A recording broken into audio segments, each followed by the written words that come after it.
नमस्कार छात्रों, स्वागत है आपका पुनः आपके अपने इस YouTube channel star coaching centre जमुने में। आज हम लोग इस वीडियो के माध्यम से देखने वाले हैं रोमन संख्या को। जैसा कि आपके बोर्ड पर लिखा हुआ है रोमन संख्या के बारे में आज हम इस वीडियो में पूरी तरह से हल करेंगे कि आखिर रोमन संख्या क्या होता है और रोमन संख्या से संबंधित किस तरह के प्रश्न हमारे नवोदय, नेतरहाट या फिर सैनिक स्कूल के प्रवेश परीक्षा में पूछे जाते हैं। तो चलिए बिना देर किए हुए देखते हैं रोमन संख्या को। तो रोमन संख्या एक पद्धति होता है, रोमन पद्धति। उसी के अंतर्गत कुछ गिनती की संख्याओं को संकेत के रूप में लिखा जाता है। जैसे अंतरराष्ट्रीय पद्धति में हम लोग 1, 2, 3, 4, 5 इस तरह की संख्याओं को लिखते हैं। यह हमारा अंतरराष्ट्रीय पद्धति होता है। जब हम लोग आगे बात करें, एक देवनागरी पद्धति भी होता है। तो देवनागरी पद्धति में हम लोग 1, 2, 3, 4, 5, 6 इस तरह की संख्याओं को लिखते हैं। यानी 1, 2, 3, 4 को लिखने का तरीका ऐसा होता है, या फिर संकेत में ऐसे लिखते हैं। लेकिन जब रोमन संख्या में हम लोग चलते हैं तो रोमन संख्या में इसी 1, 2, 3, 4 की गिनती को हम लोग कैसे लिखते हैं? आई, डबल आई को 2 लिखते हैं, ट्रिपल आई को 3 लिखते हैं। इसी तरह से आई और भी को हम लोग 4 लिख लेते हैं। अगर 5 लिखना होता है तो भी लिख लेते हैं। क्लियर है? तो इसी के बारे में ये जो आप देख रहे हैं ये रोमन पद्धति, इसी के बारे में इस वीडियो में हम क्लियर करने वाले हैं। तो इसके बारे में हमको नहीं पढ़ना है, हमको पढ़ना है रोमन संख्या के बारे में। तो चलिए शुरू करते हैं रोमन संख्या के बारे में कि आखिर रोमन संख्या को हम लोग लिखेंगे कैसे। तो जिस प्रकार से अंतरराष्ट्रीय पद्धति में पूरी संख्या को लिखने के लिए हम लोग कितने अंकों का यूज करते हैं? 0, 1, 2, 3, 4, 5, 6, 7, 8 और 1, 9 यानी टोटल मिलाकर के 10 अंकों का यूज करते हैं। उसी तरह से देवनागरी पद्धति में भी जब हमको किसी संख्या को लिखना होता है तो उसमें हम लोग कितने अंकों का यूज करते हैं? 10 अंकों का, और उसी के संकेत का यूज करते हैं।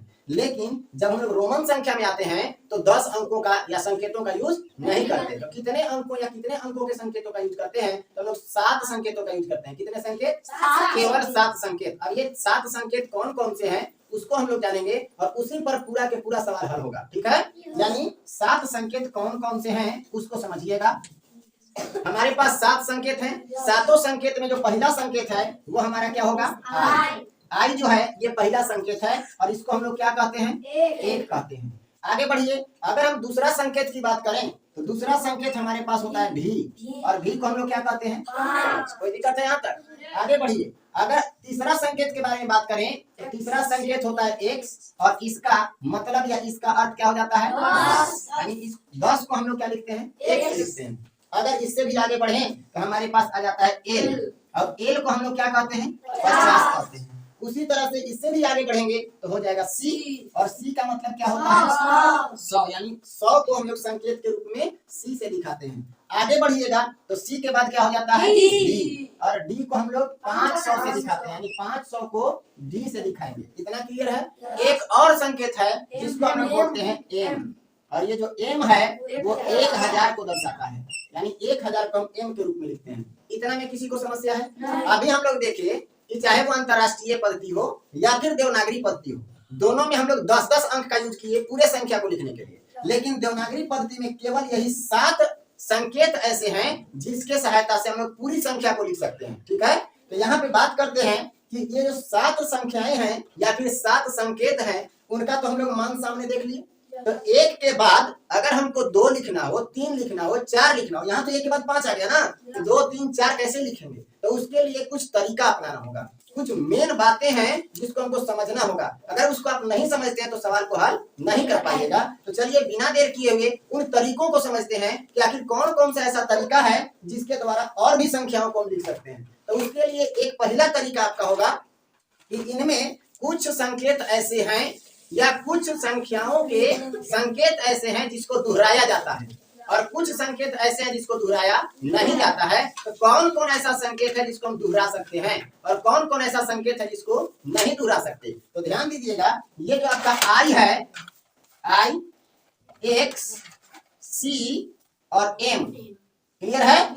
आई, एक्स, सी और एम को दोहराया जा सकता है। क्या किया जा सकता है? दोहराया जा सकता है। तो यहाँ पे हम लिख लेंगे दोहराया जा सकता है। कोई समस्या है किसी को? इसको हम लोग दोहरा सकते हैं, लेकिन और बाकी जो बच जा रहा है कौन कौन? भी, ऐसा समझ ले। भी हो गया, एल हो गया, डी हो गया, और कोई बच रहा है क्या? नहीं। तो इन 3 संकेतों को 500 और 50 नहीं कहेंगे, 5, 50 और 500 नहीं कहेंगे, उसके जगह पर हम लोग भी, एल और डी समझेंगे। ठीक है, तो भी, एल और डी जो है उसको हम लोग दोहरा नहीं सकते हैं, तो यहाँ पे लिखेंगे दोहराया नहीं जा सकता है, नहीं जा सकता है। कितना क्लियर है? यही पहला तरीका हमारा हुआ कि इनमें से कुछ संकेत ऐसे हैं जिसको हम दोहराएंगे और कुछ संकेत ऐसे हैं जिनको हम नहीं दोहरा सकते हैं। तो कौन कौन है? आई, एक्स, सी और एम, इसको दोहरा सकते हैं। अगला भी, एल और डी, इसको नहीं दोहरा सकते हैं। अगर दोहरा सकते हैं तो कितना बार लिख सकते हैं उसको? ज्यादा से ज्यादा 3 बार, इससे ज्यादा नहीं। ऐसा नहीं कि हम दोहराना है तो एक एक हम 5 को लिख देंगे तो 5 हो जाएगा, ये गलत हो जाएगा। जैसे अगर हम आई आई आई 3 लिख दिए, ठीक है, यहाँ तक 3 तक लिखा जा सकता है, लेकिन एक और लिख करके आप सोचिए कि हम 4 कह देंगे, ये गलत हो जाएगा। समझ गए? तो कम से कम कितना बार दोहराया जा सकता है? 3 बार, 3 से ज्यादा नहीं। तो इसको हम लोग नोट में करके लिख लेते हैं। इधर नीचे दिखाई दे रहा है ना? लिखेंगे नोट, दोहराने वाली संख्याओं को कम से कम 3 बार ही दोहराया जा सकता है, दोहराया जा सकता है। यहाँ तक समस्या है तो बोलिए, कोई दिक्कत दिखाई दे रहा है ना? अब यहाँ पे एक बात और ध्यान दीजिएगा कि अगर दोहराएंगे 3 बार तो दोहराने के बाद आखिर क्या क्या संख्या बनेगा। तो चलिए इधर आपको बताते हैं, यहाँ पे समझिएगा। अगर हम बात करें 1 का, तो 1 को यदि हम 2 बार लिखें, ऐसे 1 बार लिखा हुआ है तब तो 1 है। अगर हम इसी को 2 बार आई कर दें तो क्या हो जाएगा? 2 हो जाएगा। अगर हम 3 बार आई कर दें, 3 बार तो दोहराया जा सकता है ना, 3 बार आई कर दें तो क्या हो जाएगा? 3। ये तो आई को हम लोग 2 बार लिखे तो 2 हो गया, आई को 3 बार लिखे और तीनों को जोड़ दिए तो 3 हो गया। लेकिन एक्स को भी तो दोहराना है, तो एक्स अकेले रहेगा तो 10 होगा। अगर एक्स को हम 2 बार लिख दें, एक्स और एक्स, तो एक्स का मतलब 10 और यहाँ भी एक्स का मतलब 10, तो ये दोनों आपस में क्या हो जाएंगे? जुट जाएंगे। तो जुट करके कितना हो जाएगा? 20। कोई समस्या है क्या? फिर आगे चलिए, एक्स को यदि हम 3 बार लिख दें, क्योंकि 3 बार लिखा जा सकता है कि नहीं? 3 बार यदि लिख दें तो क्या हो जाएगा? 30। तो यहाँ पे हम लोग कितना लिख सकते हैं? 30। उसी तरह से अगर हम बात करें सी का, तो सी अगर 2 ठो लिख ले हम तो क्या हो जाएगा? 200 होगा कि नहीं होगा? अगर यही हम सी को कितना बार लिख दें? 3 बार, तो अगर सी को हम 3 बार लिख दें तो सी का मतलब 100 होता है और 3 बार लिखा गया, इसका मतलब 300 हो गया। तो यहाँ पे हम लोग क्या लिख सकते हैं? 300। कोई समस्या है तो बोलिए। इसके आगे अगर हम बात करें किसका? एम का, तो एम यदि अकेले आ जाए, एम यदि अकेले आए तो क्या होता है? 1000। लेकिन यही एम 2 ठो आ जाए तो कितना हो जाएगा? 2000 हो जाएगा। कोई समस्या है किसी को? अगर यही एम को हम 3 बार लिख दें, कम से कम 3 बार तो आएगा ना, जब हम 3 बार लिख देंगे तो क्या हो जाएगा? 3000 होगा कि नहीं? कोई समस्या है? अब बताइए, 1 तो मिल गया, 2 भी मिल गया, 3 भी मिल गया, मिला कि नहीं? लेकिन 4 तो नहीं मिला। तो 4 के लिए आगे अब हम लोग देखेंगे कि 4 को कैसे प्राप्त करें। तो 4 को प्राप्त करने का तरीका अलग होगा, उसको अभी बताएंगे। क्लियर है? तो चलिए इतना पहले लिख लीजिए, इसके बाद हम इसके आगे बताते हैं। अभी हम लोग देखें कि कुछ ऐसे संकेत हैं जिनको हम दोहरा सकते हैं और कुछ ऐसे संकेत हैं जिसको हम दोहरा नहीं सकते हैं। इसमें आई, एक्स, सी और एम ऐसे संकेत हैं रोमन के जिसको हम दोहरा सकते हैं, और भी, एल और एम ऐसे संकेत हैं जिनको हम दोहरा नहीं सकते या जिनको दोहराया नहीं जा सकता। इतना तो क्लियर हो गया। लेकिन इसके द्वारा जब दोहराएंगे तो एक हम लोग लिख सकते हैं आई के रूप में, डबल आई मतलब 2 लिख सकते हैं, ट्रिपल आई का मतलब 3 लिख सकते हैं, 4 हम लोग अभी तक नहीं लिख पाए, 5 के लिए भी लिख सकते हैं। तो 4 और इसी के जैसे और संख्याओं को लिखने के लिए और कुछ नियम है, उसको देखिए। तो अगला नियम हमारे पास है, इधर दिखाई दे रहा है ना? अगला जो नियम है उसमें ये बताया गया कि जो छोटा वाला संकेत है, हमारे पास संकेत देखिए, आई है, भी है, एक्स है, एल है, सी है, डी है और एम है कि नहीं? तो इसमें छोटा संकेत कौन है और बड़ा संकेत कौन है? बात करें हम आई का, भी का, तो आई और भी में छोटा कौन है? आई, क्योंकि आई का मान 1 है और भी का मान 5 है, तो आई को छोटा कहेंगे किससे? भी से। अगर हम x और i की बात करें तो x बड़ा है और i छोटा है, तो जो छोटा संकेत है वो यदि बड़े संकेत के बाईं तरफ आ जाता है तो बड़ा संकेत वाला जो मान होगा उसमें से छोटे संकेत वाले के मान को घटा देंगे तो जो मिलेगा वही संख्या होगा। समझ में आया? तो चलिए इसको हम लोग लिख करके समझने का प्रयास करते हैं। लिखेंगे यदि छोटे अंक वाले यदि छोटे अंक वाले संकेत बड़े अंक वाले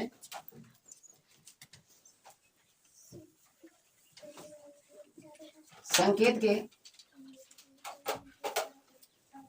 बाईं ओर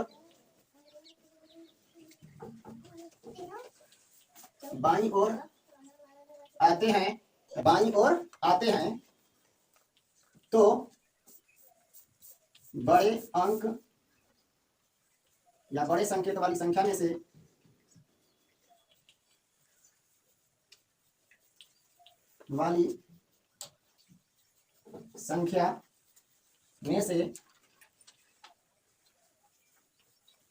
छोटे संकेत वाली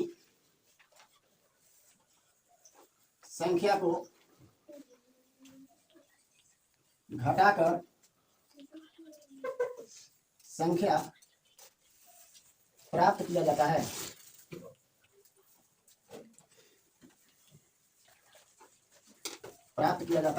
कोई दिक्कत है? सबसे पहले आप समझिएगा कि बड़ा अंक क्या है और छोटा अंक कौन, या बड़ा अंक वाला संकेत कौन सा और छोटा अंक वाला संकेत कौन सा है। ठीक है, तो इसके अंतर्गत ये बताया गया कि यदि छोटे अंक वाले संकेत बड़े अंक वाले संकेत के बाईं ओर आते हैं, मतलब बड़ा अंक वाला संकेत अगर होगा और उसके बाईं तरफ छोटा अंक वाला संकेत आ जाए तो बड़े संकेत वाली संख्या में से छोटे संकेत वाली संख्या को क्या कर दिया जाता है?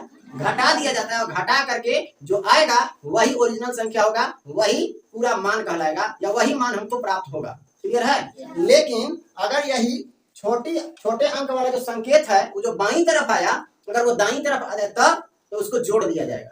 जब बाईं तरफ आएगा छोटा वाला संकेत, तो बड़ा वाला जो अंक होगा या बड़ा वाला जो संकेत होगा उसका मान जो होगा उसमें से छोटे अंक वाले संकेत का जो मान होगा उसको हम लोग क्या करेंगे? घटा देंगे। लेकिन अगर वही जो बड़ा संकेत वाला अंक होगा उसके दाहिने तरफ अगर छोटा संकेत आ जाता है तो बड़ा संकेत वाला में से छोटे संकेत वाले के मान को जोड़ करके तब लिखा जाएगा, क्योंकि वो दाहिने तरफ आएगा। क्लियर है? बाईं तरफ आएगा तो घटाएंगे और दाहिने तरफ आ जाएगा तो जोड़ेंगे। जैसे यहाँ पे समझ लीजिए, अगर हम x का बात करें और i का बात करें, ठीक है, तो x के बाईं तरफ आ जाएगा कि नहीं? x का वैल्यू क्या होता है पहले ये बताइए? x का वैल्यू होता है 10, होता है कि नहीं? और अभी इस नियम के अनुसार ये बताया गया कि x से छोटा क्या है? i है कि नहीं? तो i का मान क्या होता है? 1। x में से x का जो मान आएगा उसमें से i के मान को क्या कर देना है? घटा देना है। जब घटाएंगे तो क्या मिलेगा? 9 मिलेगा कि नहीं मिलेगा? अभी हम बात किए 4 का, कि 4 कैसे लाएंगे। तो देखिए, अगर हम i और v लिख देते हैं, लिख सकते हैं ना, तो v का मतलब क्या होगा? 5। और इसमें से जोड़ेंगे कि घटाएंगे? क्यों? क्योंकि छोटा वाला जो संकेत है वो बाईं तरफ है, तो छोटा वाला संकेत का मान क्या होता है? 1 आई है, तो आई का मतलब 1। जब घटाएंगे 4 में से 1 तो सॉरी 5 में से 1 तो क्या बचेगा? 4। क्लियर हो गया?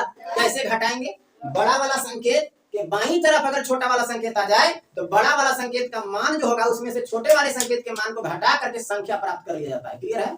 अब आगे चलते हैं। दूसरा तरीका इसका जो होता है वो कि अगर ये दाहिने तरफ हो तो क्या करें। तो बस पूरी करना है, लिखेंगे यदि छोटे अंक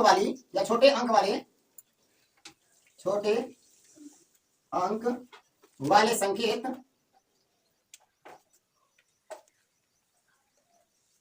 बड़े अंक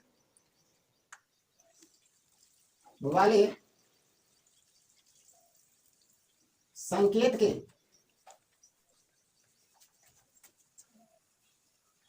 दाईं ओर हो तो बड़े संकेत वाले संख्या में छोटे संकेत वाले संख्या को क्या कर दिया जाता है, संख्या को जोड़कर संख्या प्राप्त किया जाता है। दिखाई दे रहा है ना? अब ध्यान दीजिएगा यहाँ, जैसे इसका उदाहरण हम लोग देखें कि जब बड़ी वाली संख्या के पीछे छोटी वाली संख्या आ गई तो हम लोग क्या कर दिए, घटा दिए। अब यहाँ पर बड़ा वाला संख्या हमारा क्या है, x, और छोटा वाला संख्या क्या है, i, संकेत के रूप में लिख लिए। अब यदि हमको बताना होगा कि कितना लिखा हुआ है तो x का मतलब क्या होता है, 10, और दाहिने तरफ छोटा वाला है ना, तो छोटा वाला को क्या करना पड़ेगा, जोड़ना पड़ेगा। तो x का मान होता है 1, जब दोनों को जोड़ेंगे तो कितना हो जाएगा, 11। कोई दिक्कत है? फिर आगे बढ़िए। अगर हम यहाँ 5 की बात करें तो ये 5 है और इसके बगल में i लगा लिया, यानी v के बगल में i लगा लिया, दाहिने तरफ है तो i जुटेगा ना, तो v का वैल्यू कितना होता है 5, और जोड़ेंगे i को, क्योंकि छोटा वाला दाहिने तरफ है तो i को जोड़ेंगे तो i का मतलब 1 होता है, तो 5 और 1 कितना हो जाएगा, 6। क्लियर है? इस तरह से अगर बाईं तरफ छोटा वाला संकेत आ जाए और दाहिने तरफ बड़ा वाला संकेत है तो बड़ा वाला संकेत में से छोटा वाला संकेत को या संख्या को घटा करके जो उसका मान होगा उसको लिखेंगे।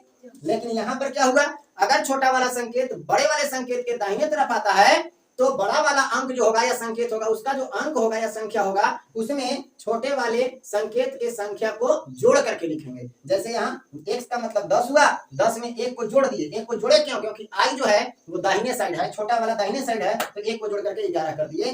फिर 5 में 1 को जोड़ करके क्या कर दिए, 6। क्लियर है? अब समस्या तब आएगा जब आपको ये पता नहीं चलेगा कि किसके पीछे कौन लगाया जा सकता है। जैसे कभी भी इसमें देखिए v, l और d, ये ऐसे संकेत हैं जिनको हम किसी के दाहिने तरफ और किसी के बाईं तरफ नहीं रख सकते हैं। समझ में आया? जब कहाँ रखेंगे, किसको रखेंगे, तो याद रखिएगा ये जो i है, x है और c है, इसी को हम लोग या तो किसी संख्या के बाईं तरफ, किसी संकेत के बाईं तरफ या किसी संकेत के दाईं तरफ रख सकते हैं। तो चलिए हम लोग लिखते हैं कि आखिर कौन कौन ऐसे संकेत हैं जो किसके किसके बाईं तरफ या फिर दाईं तरफ आ सकते हैं। क्लियर है? तो चलिए लिखा जाए।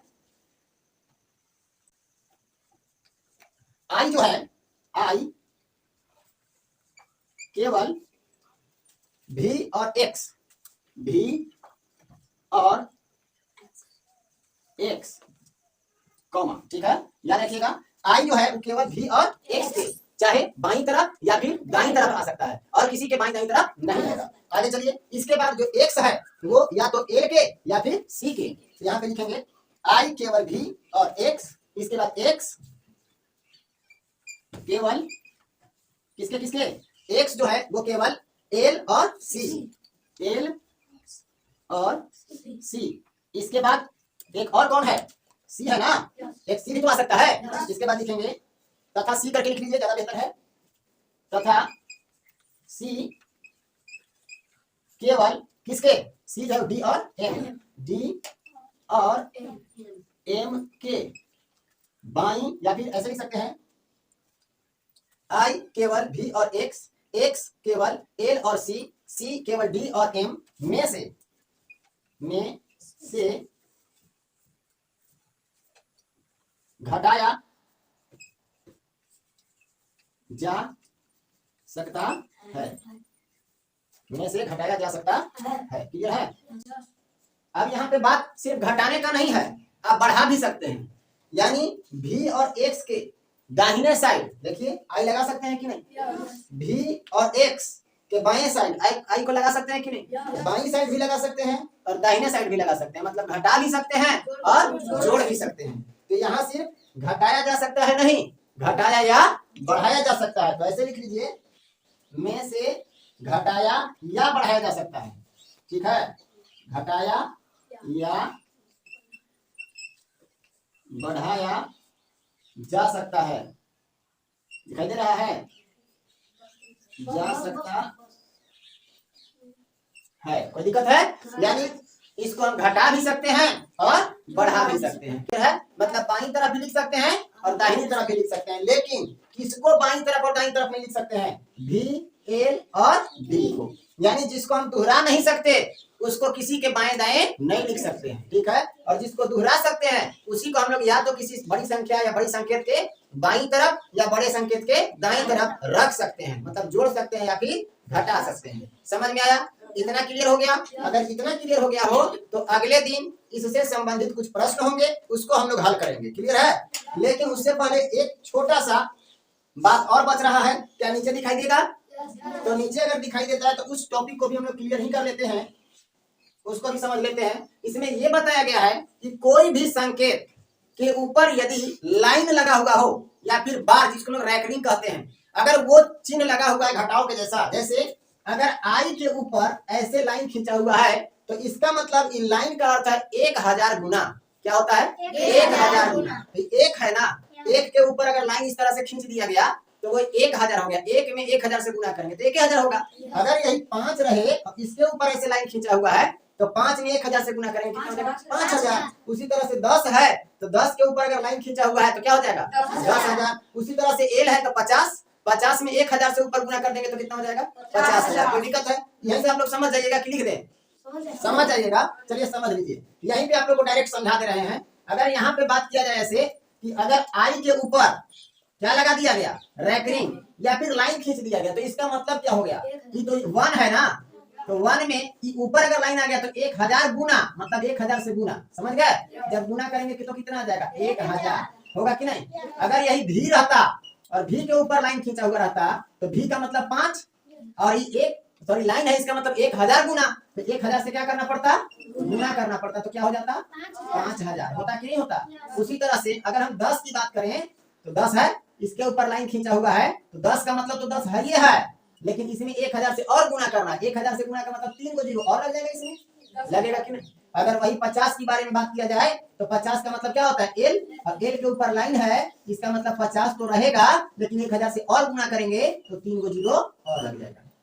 क्लियर है? कोई दिक्कत है किसी को? तो ये अगला टॉपिक था जो हम नीचे अभी बताते, अगला पॉइंट। ठीक है, यहीं पे क्लियर हो गया? कोई समस्या तो नहीं है किसी को? तो इस पर आधारित जितने भी प्रश्न आएंगे वो किस तरह के प्रश्न आते हैं वो अगले वीडियो में आपको दिखाया जाएगा। तब तक कीजिए इंतजार और धन्यवाद।